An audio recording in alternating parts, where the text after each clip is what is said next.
Sisimulan na sa susunod na buwan ang paghahanap ng 300,000 na panibagong mga food poor families na maisasama sa Walang Gutom program. Yan ang ulat ni Noel Talakay.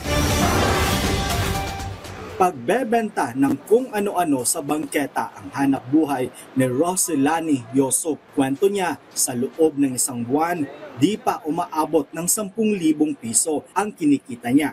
2 bisis lang, tanghali lang at saka hapon, pagkain namin sa araw-araw. Tapos sa umaga, yung kape lang, ganun. Kung pagbabasehan ang sitwasyon ng pamilya at kinikita ni Aling Roselani, kabilang siya sa Walang Gutom program ng Department of Social Welfare and Development o DSWD. Sinabi ni Pangulong Ferdinand R. Marcos Jr. sa kanyang 4th State of the Nation address, target ng kanyang administrasyon na umabot sa 600,000 food poor families ngayong taon ang mapabilang sa nasabing programa. Sa susunod na buwan, ayon sa DSWD, hahanapin na nila ang 300,000 pang-pamilya na food poor. Sa ngayon, mayroon ng 300,000 families na food poor ang nasa ilalim ng nasabing programa mula sa 10 rehiyon at 22 probinsya. This year, mag-expand po tayo sa additional provinces at regions. Depende na po sa mabababa sa ating datos ng PSA. Suportado rin ng DSWD ang isang batas na nagtatalaga sa Walang Gutom program na maging permanenteng programa ng ahensya. Actually, last Congress, nakalusot na kami sa first reading, sa committee level, nakalusot na kami.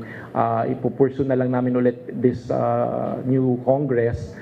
Isa rin sa mga innovation ang digitalization ng nasabing programa na ipinapatupad na sa Tondo, Metro Manila, Cebu at Surigao. Pipindot-pindot na lang sila kung ano yung gusto nilang order ng mga pagkain.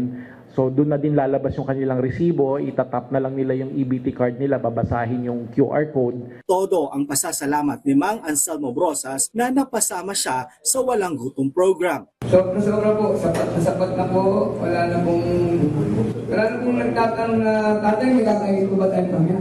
Ang mga beneficiary ng Walang Gutom program ay base sa Food Poverty Survey ng Philippine Statistics Authority. Lumalabas sa survey na mayroong 750,000 food poor families sa bansa. Nakaantabay naman ang DSWD sa community-based monitoring ng PSA para malaman kung saang mga lugar ng bansa ang mayroong food poor families. Ayon sa Department of Social Welfare and Development, sa susunod naman na taon, hahanapin nila ang natitirang 150,000 na food poor families bilang pagsunod sa kautusan ni Pangulong Ferdinand R. Marcos Jr. na wala nang magugutom at malnourished sa bansa.